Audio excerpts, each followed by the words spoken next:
তখন থেকে মহারাজ কি লিখছেন খাতায়? মনে হচ্ছে সকাল থেকে চিন্তা ওনার মাথায়। হ্যাঁ, তাই মনে হচ্ছে। আমাদের সাথে কোনো কথাই বলছেন না, শুধু লিখে চলেছেন। একজন মানুষ মনোযোগ দিয়ে কাজ করছেন আর তোমরা ক্রমাগত বকে চলেছো। না, আসলে মহারাজ কি কারণে চিন্তিত সেটা জানতে না পারলে আমাদেরও চিন্তা হয় বই কি। হুম অর্থ বুঝলে, অর্থ। রাজকোষের অবস্থা খুবই খারাপ। আর সামনেই তো শিবরাত্রি পুজো। কিভাবে যে কি হবে কিছুই বুঝতে পারছি না। মহারাজ, এরকম হলে এবারে কিভাবে পুজো হবে? শিবরাত্রির পুজোয় তো অনেক খরচ। এত লোকজন আসেন, তাদের জন্য ভোগের প্রসাদের ব্যবস্থা করা তো মুখের কথা নয়। এবার তোমাদের সবাইকে দায়িত্ব নিতে হবে। আমরা সবাই। কি দায়িত্ব মহারাজ? আমি গতকাল তোমাদের রানীমার সাথে এই ব্যাপারে কথা বলেছি। রানীমা কি বললেন মহারাজ? দেখো, তোমরা সব সভাসদেরা যদি মুক্ত হস্তে দান করো আর রাজকোষ থেকেও যতটা সম্ভব অর্থ সাহায্য দিয়ে এবারে পুজো এবং ভোগের আয়োজন তাহলে সুসম্পন্ন করা যাবে। দানের চেয়ে বড় পুণ্যকর্ম আর কি আছে?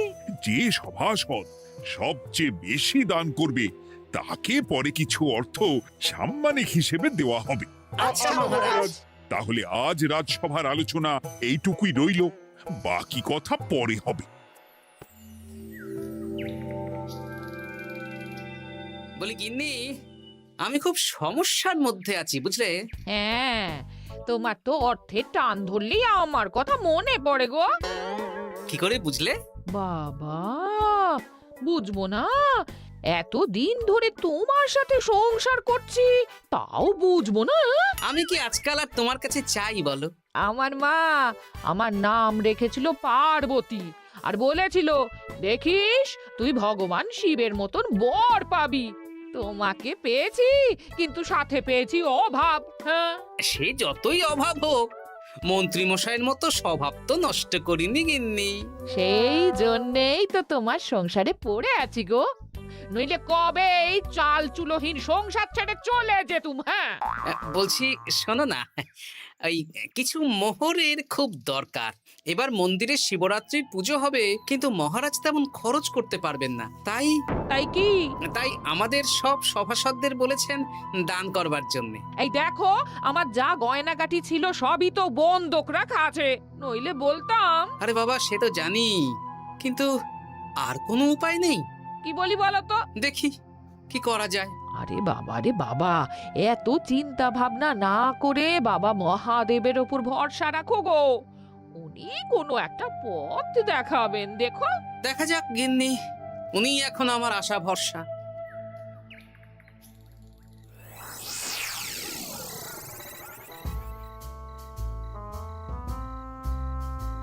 আরে মন্ত্রী মশাই, আপনি তখন থেকে শুধু এদিক ওদিক করছেন কেন বলুন তো? তা কি করব? না, আমরা তো বুঝতে পারছি না আপনার কি হলো। জীবনে অনেক অপমানিত হয়েছি, অনেক মার খেয়েছি, এবার সম্মান চাই।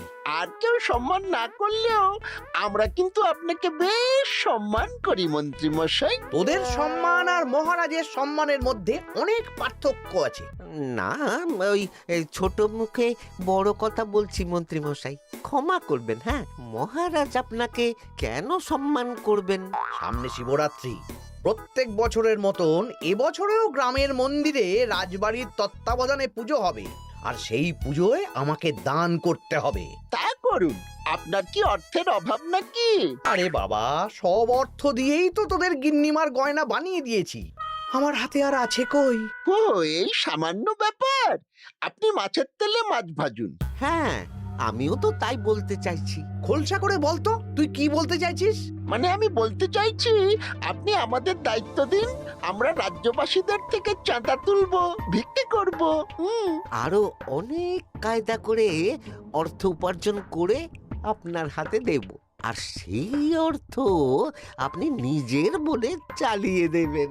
ব্যাস, তাহলে তো আমার 90% চিন্তাই মাথা থেকে নেমে গেল। ব্যাস, আর কোনো চিন্তা নেই।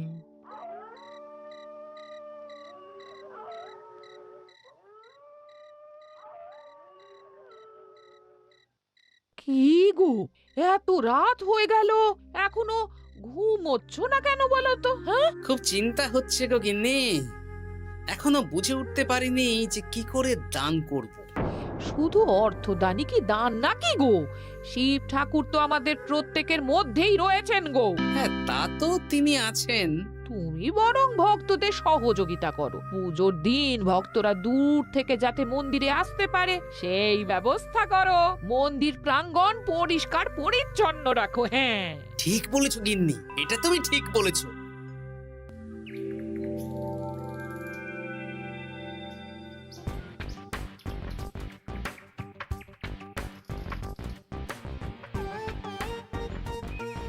এই যে বাড়িতে কে আছেন?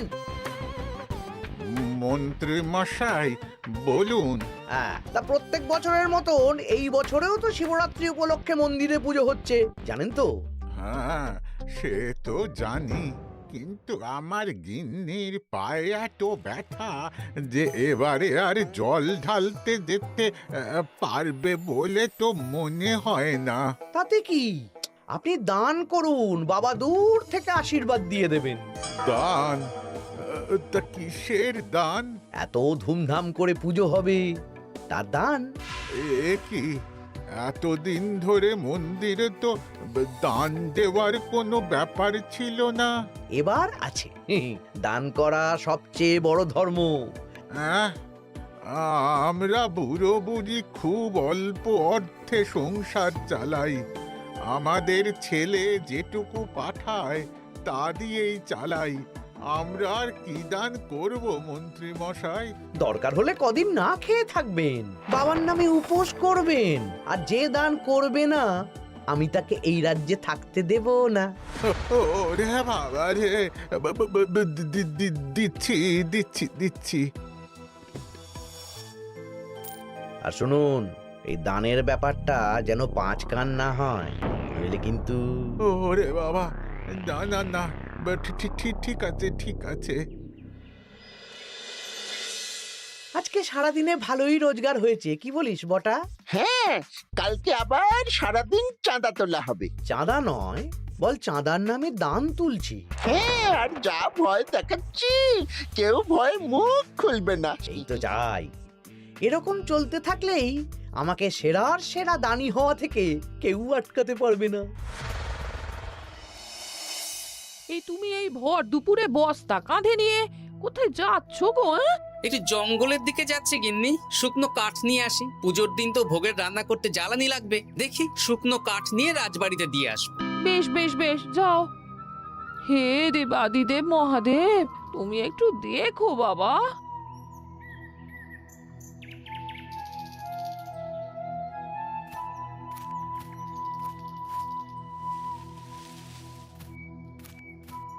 আরে আরে, নগেন খুঁড়ো না, এই সময় কাঠ কুড়োচ্ছ কেন? কি আর করব গোপাল, কাঠ কুড়িয়ে নিয়ে যাচ্ছি, এবার এগুলো হাটে বেচবো। সে কি গো, তোমার ছেলে তো শহরে চাকরি করে বলেছিলে, এ মাসে সে অর্থ পাঠায়নি?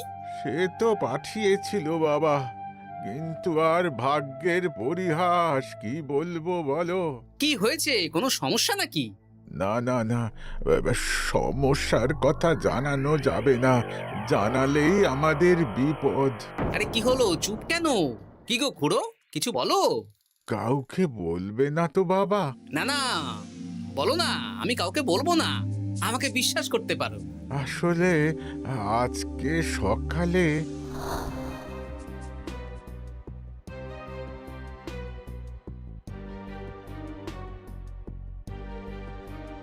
হ্যাঁ, মন্ত্রী মশাই? হ্যাঁ, শুধু আমাদের বাড়ি থেকে না, গ্রামের সব বাড়ি থেকে তুলেছে। ঠিক আছে খুড়ো, তুমি নিশ্চিন্তে থাকো। আর আমার চিন্তার শেষ নেই। আমার গিন্নির কদিন ধরে এত পায়ে ব্যথা যে এবারে অতটা হেঁটে মন্দিরে বাবার মাথায় দুধ ঢালতে যেতে পারবে না। ঠিক আছে, তুমি একদম চিন্তা করো না, আমি দেখছি কি করা যায়।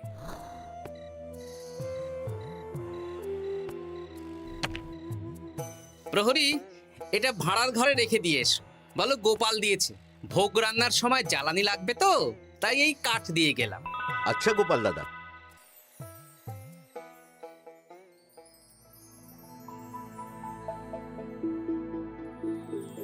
তারপর সবাই কিছু অর্থের যোগান করতে পারলে মহারাজ, আমি 5 মোহর অর্থ সাহায্য করতে চাই। আমিও 5 মোহর মহারাজ। বেশ।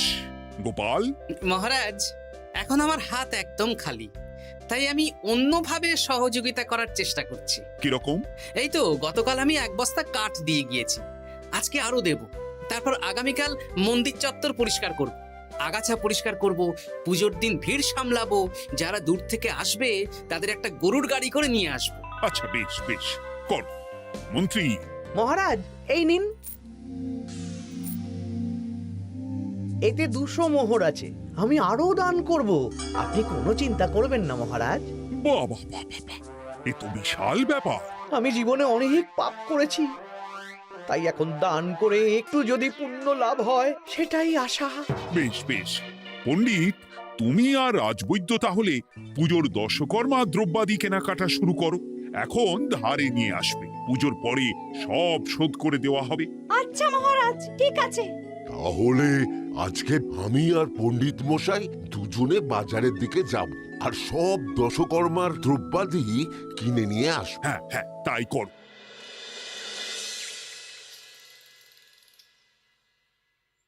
এই ঘটা পুঁটির বাবা একটা কানা করিও চাঁদা দেয়নি। হ্যাঁ, আমার মাথায় একটা বুদ্ধি আছে। কি বুদ্ধি? দেখ, ওদের বাড়ির বাইরে একটা শাড়ি ঝুলছে। শাড়িটা দেখে খুব একটা ওই পুরানো মনে হচ্ছে না। ওটা হাত সাফাই করে বাজারে বেচে যা অর্থ পাবো সেটাই মন্ত্রী মশাইকে দেব, তাই তো? একদম তাই।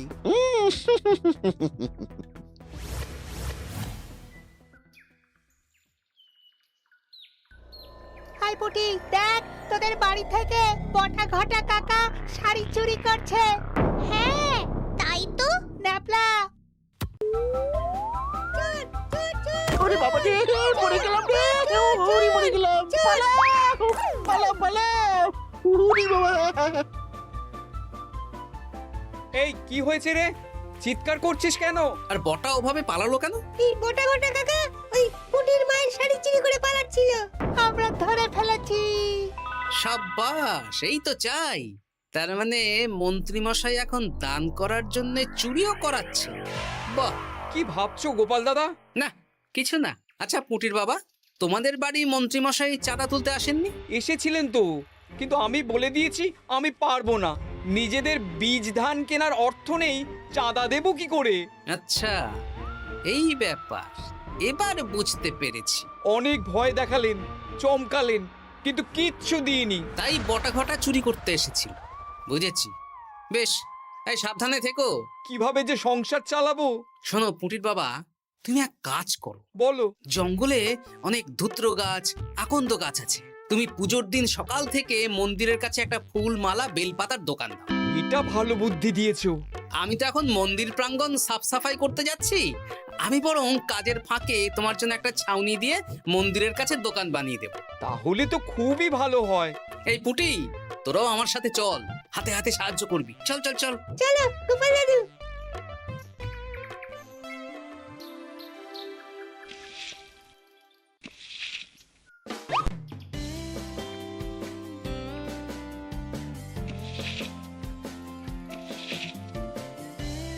দাদু, এই জায়গাটা গর্ত আছে, তাই মাটি নিয়ে এলাম। এই তো বুদ্ধিমান ছেলে, এবার ঢেলে দে। ব্যাস, এখানটা এবার ঠিক হয়ে গেল। দেখি এবার মন্দিরের পিছনের দিকটা একটু পরিষ্কার করে দিই।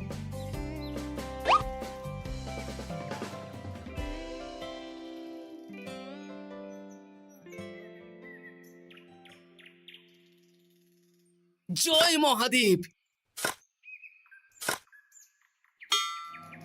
কি কিসের আওয়াজ হলো? হ্যাঁ দাদু, কিরকম একটা টং করে আওয়াজ হলো। দেখি তো। আরে বাবা, এটা ঘোড়া মনে হচ্ছে। হ্যাঁ তাই তো মনে হচ্ছে। জয় মহাদেব। বের করো বের করো। এই তো।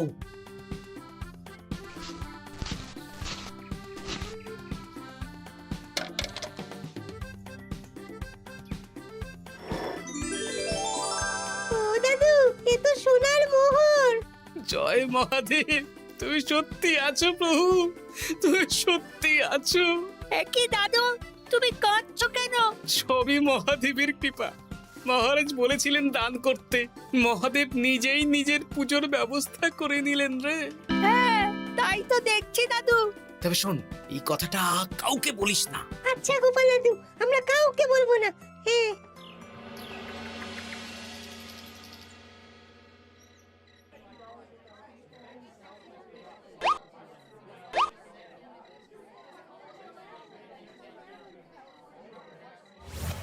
এবার আগামীকাল পুজো।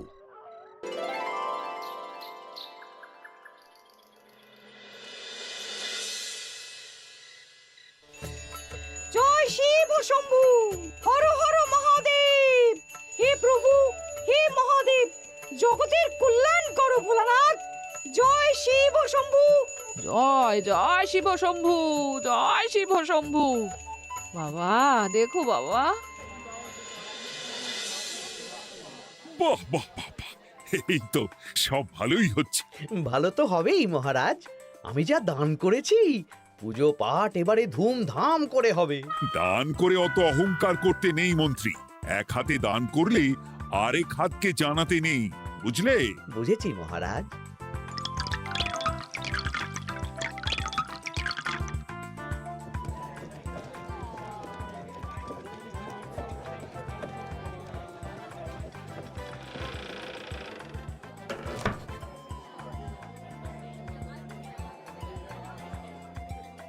আসুন খুড়িমা, আপনি আসুন। সত্যি গোপাল, তোমার মতো মানুষ হয় না। আমার পায়ে বড় ব্যথা, ভেবেছিলাম এই বছর হয়তো মন্দিরে আসতেই পারবো না। আহা, আমি তো আপনার ছেলের মতন। আর কাল আবার আসতে হবে, বড় মাঠে ভোগের আয়োজন আছে, গাড়ি পাঠিয়ে দেব, কেমন? বেঁচে থাকো বাবা, বেঁচে থাকো। দেখো দেখো গোপালকে দেখো, ও হয়তো অর্থ সাহায্য করেনি, কিন্তু অন্যভাবে কত সাহায্য করছে। এই মন্দির প্রাঙ্গণ থেকে সব আগাছা পরিষ্কার করেছে। মহারাজ, আপনার সাথে কিছু কথা আছে। কি কথা? এখানে বলা যাবে না, যা বলবো আড়ালে। আচ্ছা চল।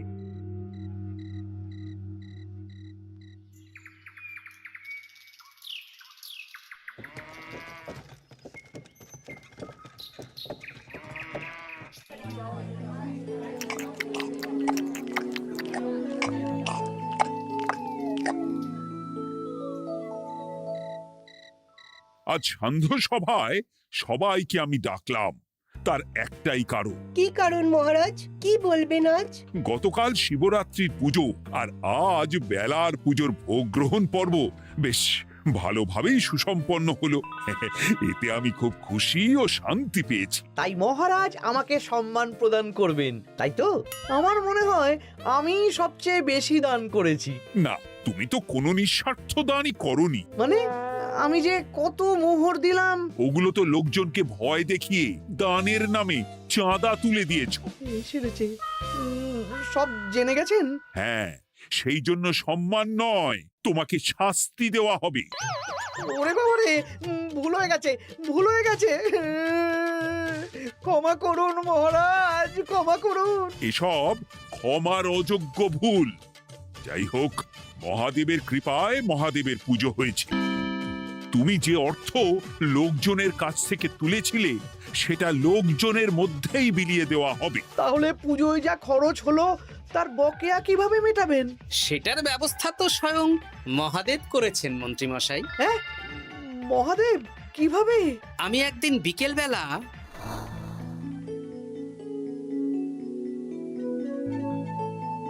ওরে বাবা, এক ঘোড়া সোনার মোহর। হ্যাঁ, এক ঘোড়া সব মহারাজকে দিয়ে দিয়েছি। আর এই দান সংক্রান্ত যে অর্থ সাম্মানিকের কথা বলেছিলাম তা পাবে গোপাল। ধন্যবাদ মহারাজ। তবে মন্ত্রী মশাই যে অর্থ লোকজনের কাছ থেকে বলপূর্বক তুলেছেন সেটা দিয়ে গরিব চাষি ভাইদের বীজ কেনার অর্থ দান করা হবে। আর মহাদেবের কৃপায় যে এক খড়া মোহর পাওয়া গেছে তা দিয়ে বকেয়া মেটানো হবে। সাবাস গোপাল, সাবাস। এই না হলে আমার গোপাল। সাধু সাধু আর মন্ত্রী মশাইকে কি করা হবে? ওকে কাল শাস্তি দেওয়া হবে।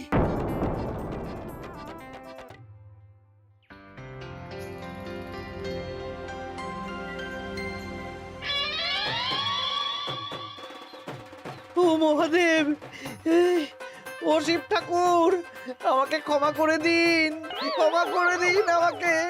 ওসব না বলে একবার কান ধরে উঠবস করুন আর একবার করে বলুন জয় মহাদেবের জয়। জয় মহাদেবের জয়, জয় মহাদেবের জয়, জয় মহাদেবের জয়। সবই মহাদেবের দান।